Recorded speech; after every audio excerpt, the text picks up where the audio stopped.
Istorio bat kontatuko dizuet. Nire gurasoak txikiak zirenean laguntalde batekin elkartu ziren, eta galdera batzuk egiten hasi ziren. Nola lor dezakegu auzo mugimendua indartzea? Biltzeko espazio irekiak sortzen baditugu? Eta pentsatuz, galdera hauei erantzunak aurkitzen hasi ziren.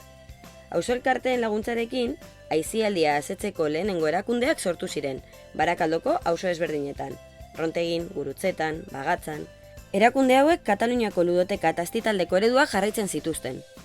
Auzo mugimenduak gero eta indar gehiago hartzen joan ziren, honi esker, haien helburuak asetzeko espazioak lortu zituzten.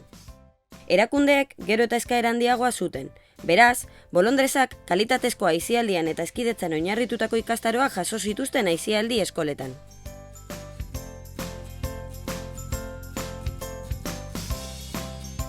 Belaunaldi egoera aldatuz joan da, eta pertsona asko pasa dira elkarte hauetatik. Oso polita da ikustea nola lehen begiraleak zirenak orain euren umeak aisitaldeetara eramaten dituztela.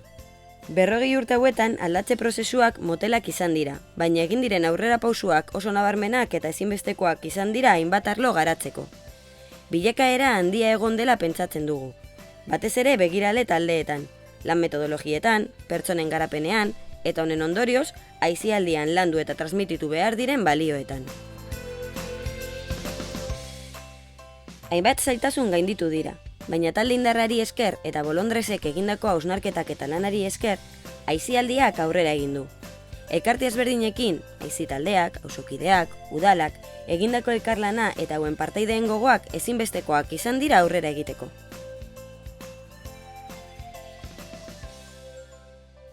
Gaur egun, aisialdia hezitzailea da. Umeen eta gazteen elkartekintzan egituratzen duen ardatz nagusienetarikoa. Guzti honi esker eta aisialdi hezitzailea indarra hartzen doan heinean, hainbat erronka landu ditugu. Auzoen bizitza eta elkarlana sendotzea haien iritziak eta beharrak kontuan hartuz. Begirale taldearen formazioari garrantzia eman aisialdia ohorarazten. Elkarte eta erakunde ezberdinen artean sareak sortu elkarlana zutabe nagusia izan da.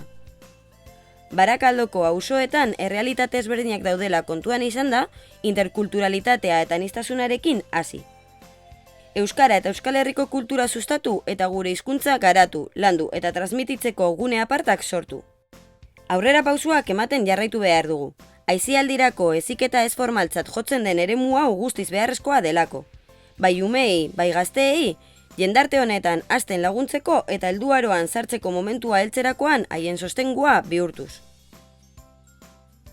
Barakaldoko aisialdiaren etorkizuna pertsonetan datza. Aisia, denbora pasa baina askoz gehiago da. Ezinbestekoa da bere biziko garrantzia ematea eta guk nahi ditugun balioak sustatzen dituen aisialdi hezitzaile eta eraldatzaile baten alde egitea. Kritikoa, irekia eta tolerantea. El tiempo libre educativo para mí es una manera distinta de educar. En los colegios se educa de una manera, te enseñan pues más a memorizar y nosotros procuramos que los chavales aprendan los valores ellos mismos mediante juegos, que nosotros no les digamos lo que tienen que hacer, que ellos mediante juegos y dinámicas vayan aprendiendo poco a poco los valores que les queremos transmitir y que vayan ganando como personas ellos mismos. Atzetik badago kriston lana, bilera amaigabeak, bai udalekoak prestatzeko, jaiak prestatzeko, edozein ekintza prestatzeko, oso zaila da topatzea guneak zeinetan ume txikiek zein nagusiek elkarrekin egon daitezken, baina gure ustez batera egotea ere horrek bere alde onak ditu. Sí, pues nosotros como grupo de tiempo libre, una de las tareas que le damos mucha importancia también es la integración o la convivencia con el resto de familias de personas migrantes que han venido sobre todo en los últimos 5 años. Un club de tiempo libre tiene que ser equitativo a todas las partes. ¿Por qué?